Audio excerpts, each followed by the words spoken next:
చేస్తూ ఉన్నది. అసెంబ్లీలో ప్రతిపక్ష నాయకులుగా బీఆర్ఎస్ పార్టీ తరఫున మేము ప్రశ్నించడానికి వీలు లేకుండా మా గొంతులు నొక్కుతూ ఉన్నది ప్రభుత్వం. స్పీకర్ గారిని ఏమనకున్నా, మా తప్పేం లేకున్నా ఇవాళ జగదీష్ రెడ్డి గారి మీద నింద మోపుతూ ఇవాళ 11 గంటలకు వాళ్ళు బ్రేక్ చేసినారు అసెంబ్లీని. ఇప్పుడు 3 అవుతుంది. అంటే 4 గంటల నుంచి అసెంబ్లీని ఆపేసినారు. అంటే మేము మాట్లాడకూడదని, మేము ఈ ప్రభుత్వాన్ని ప్రశ్నించకూడదని ఇట్లా కుట్ర పన్నుతూ ఉన్నారు. చివరికి మా నాయకుడు కేసీఆర్ గారిని అడిగినాం, సార్ వీళ్ళు కావలసుకొని అసెంబ్లీని వాయిదా వేసినారు, 4 గంటలైంది, ఇంకా ఏం చెప్తలేరు అని అంటే కేసీఆర్ గారు మాకు ఒకటే మాట చెప్పినారు,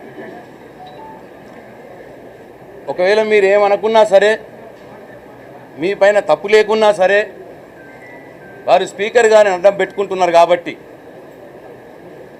మీరే హుందాగా, ఒకవేళ మేమేమి తప్పు మాట్లాడకున్నా, ఒకవేళ స్పీకర్ గారు అలా భావిస్తే స్పీకర్ గారికి విచారం వ్యక్తం చేసి మీరు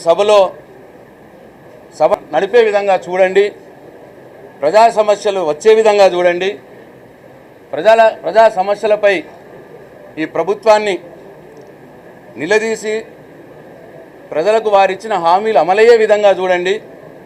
మీరు ఒక అడుగు వెనక్కేసినా సరే, మీరేం తప్పు చేయకున్నా స్పీకర్ గారికి మీరు క్షమాపణ చెప్పినా సరే సభను నడిపే విధంగా చూడండి అన్న మాట మాకు చెప్పినారు.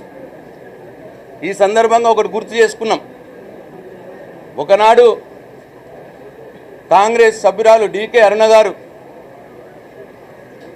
వారు ఆమెనేదో అన్నారని చెప్పి వారు బాధపడితే ఆ రోజు ముఖ్యమంత్రిగా ఉన్నటువంటి కేసీఆర్ గారు, మంత్రి గారు అనేటువంటి కేటీఆర్ గారిని కేసీఆర్ గారే డీకే అరుణ గారికి క్షమాపణ చెప్పించినారు.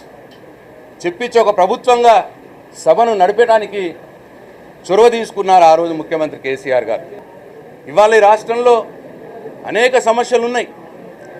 ఇవాళ రైతులు సాగునీరు లేక వాళ్ళ పొలాలు ఎండిపోయి గోసపడి ఏడుస్తూ ఉన్నారు. అందరు టీవీలలో చూస్తున్నాం. మంచినీళ్ళు సరిగ్గా రాక ఆడబిడ్డలు ఇబ్బంది పడుతూ ఉన్నారు. ఇట్లా అనేక సమస్యలు ఇవాళ గురుకుల పాఠశాలలో విద్యార్థులు చనిపోతూ ఉన్నారు. ఇవాళ చిరుద్యోగులకు వేతనాలు సక్రమంగా రావడం లేదు. చిన్న చిన్న కాంట్రాక్టర్లకు బిల్స్ ఇవ్వడం లేదు. ఎవరైతే వాళ్ళ మనుషున్నారో వాళ్ళకే బిల్స్ ఇచ్చుకుంటా పోతూ ఉన్నారు. కాంట్రాక్టర్లు ఇవాళ సెక్రటరియట్లోనే ధర్నా చేసే స్థితికి వచ్చింది. ఇట్లా అనేక సమస్యలు ఇవాళ రాష్ట్రంలో ఉన్నాయి. ఇవి మేము ప్రస్తావించదలుచుకున్నాం. మేము అసెంబ్లీలో వీటి గురించి ప్రభుత్వాన్ని అడగదలుచుకున్నాం. తద్వారా ఆయా వర్గాలకు న్యాయం జరిగే విధంగా ఈ ప్రభుత్వం మీద ఒత్తిడి చేయదలుచుకున్నాం. ఇవాళ ప్రజల పక్షాన పోరాడే అవకాశం, ఆ బాధ్యత మా మీద ఉన్నది కాబట్టి మేము తప్పకుండా అసెంబ్లీలో ప్రజా సమస్యలను లేవదీసి ప్రజల పక్షాన పోరాటానికి మేము సిద్ధంగా ఉన్నాం.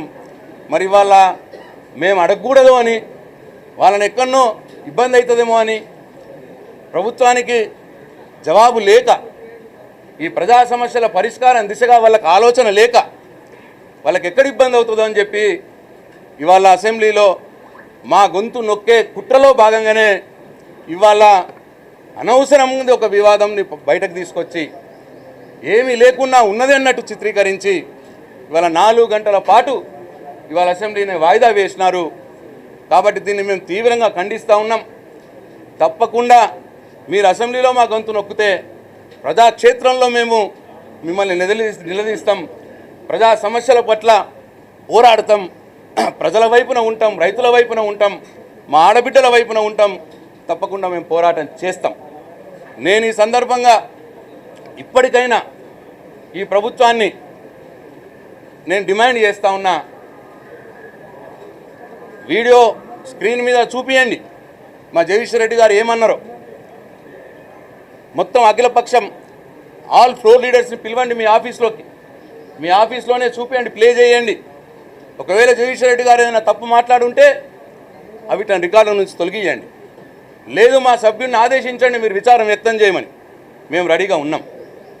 లేదు మా నాయకుడు కేసీఆర్ గారు చెప్పినట్టు మేమేం తప్పు మాట్లాడకున్నా, ఒకవేళ స్పీకర్ గారు తప్పు మాట్లాడినామని భావిస్తే మేము విచారం వ్యక్తం చేయడానికి సిద్ధంగా ఉన్నాం సభలో. దయచేసి సభను మొదలు పెట్టండి. మా సభ్యుడికి జగదీశ్వర్ రెడ్డి గారికి మళ్ళీ అవకాశం ఇవ్వండి. ప్రజల పక్షాన సమస్యలు ప్రస్తావించడానికి ఒక ప్రతిపక్ష సభ్యులుగా మేము సిద్ధంగా ఉన్నాం. మాకు అవకాశం ఇవ్వాలా, మా గొంతు నొక్కద్దు అని చెప్పి నేను మరొకసారి ఈ ప్రభుత్వాన్ని నేను డిమాండ్ చేస్తాను.